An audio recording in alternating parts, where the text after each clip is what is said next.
Assalamualaikum warahmatullahi wabarakatuh. Perkenalkan, nama saya Abdullah Asrof dengan NIM D1A020049. Di sini saya akan mempresentasikan tentang PowerPoint saya terkait jurnal produktivitas kembang telang Clitoria ternate AL yang dipengaruhi oleh takaran pupuk, urea dan umur panen di Kulon Progo, Yogyakarta, Indonesia. Jurnal ini merupakan hasil penelitian dari Prof. Wardi dan kawan-kawan, yaitu Nifatul Umami, Asih Kurniawati, Bambang Suharto, Kusnul Hanim dan Zen Aditya. Nah, jadi langsung saja masuk ke yang pertama, yaitu terkait dengan perkenalan jurnal ini. Jadi jurnal ini membahas tentang apa? Jurnal ini membahas tentang kualitas pakan memainkan peran utama dalam memenuhi kebutuhan nutrisi ternak, pertumbuhan, perkembangan, produktivitas dan reproduksi.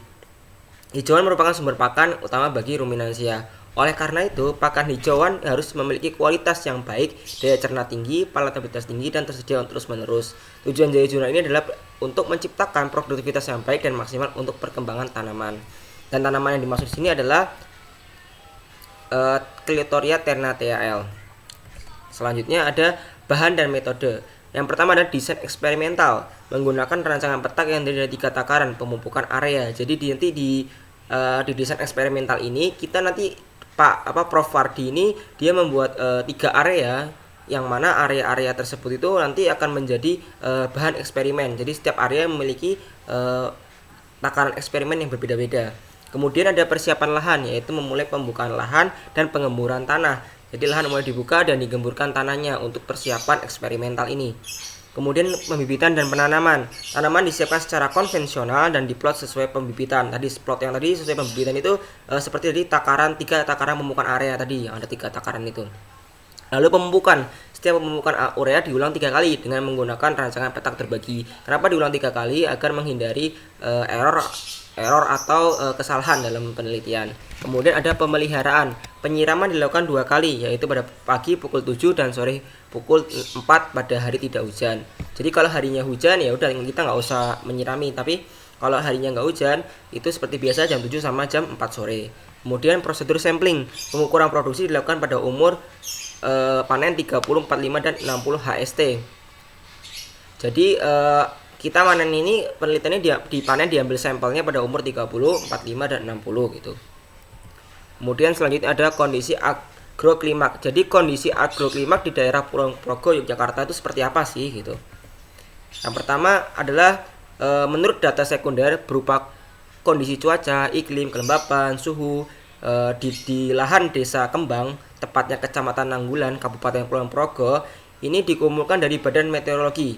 Jadi di data ini dikumpulkan dari Badan Meteorologi, Klimatologi dan Geofisika Stasiun Geofisika Provinsi Yogyakarta, yang mana mendapatkan hasil yaitu Kabupaten Kulon Progo ini terletak antara 7 HI 38,42 sampai 759 petik 3,2 lintang selatan dan 110 HI 1,37,2 hingga 110 HI 16 petik 2,26 bujur timur.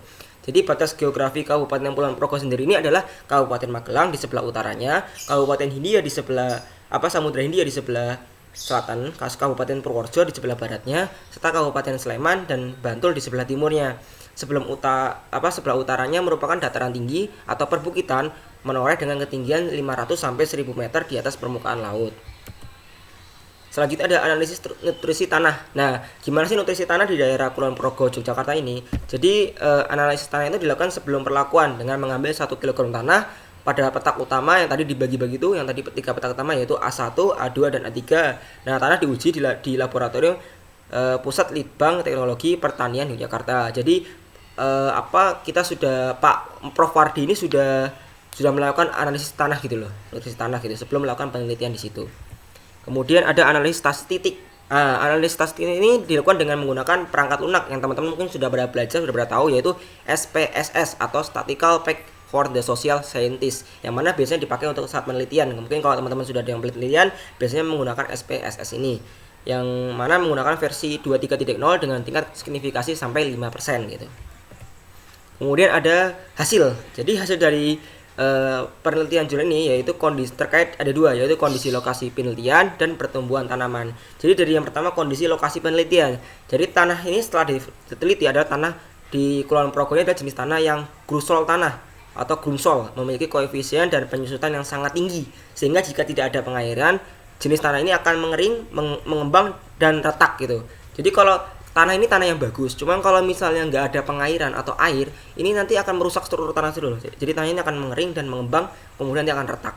Kemudian kedua adalah pertumbuhan tanaman. Bagaimana sih pertumbuhan tanaman dari Clitoria ternatea ini setelah ditanam di sana? Ternyata pada saat dipanen pada umur 30 dan 45 HSN atau didapatkan atau hari setelah tanam, ternyata pada waktu itu defoliasi pertambahan panjang tanaman dari 29,94 sampai 47,89%. Kemudian jumlah daun bertambah dari 135 menjadi 113 sampai 75 hingga 246,11%, dan jumlah cabang dari 10,53 sampai 21,05%, dan diameter batang yang awalnya 19,67 menjadi 42,62%. Berarti bisa dikatakan bahwa penelitian ini tuh berhasil, yang mana pemberian pupuk urea dan itu tuh sangat berpengaruh kepada tanaman gitu loh. Jadi tanamannya tambah banyak, batangnya tambah banyak, terus jumlah daunnya tambah banyak, makin diameter batangnya bakal melebar gitu, seperti itu teman-teman. Nah, jadi kesimpulannya bagaimana? Kesimpulannya adalah pemberian takaran pupuk urea dapat meningkatkan tinggi tanaman, jumlah daun, jumlah cabang, diameter batang, dan produktivitas tanaman kembang telang, ya, atau kita tahu dengan Clitoria ternatea L.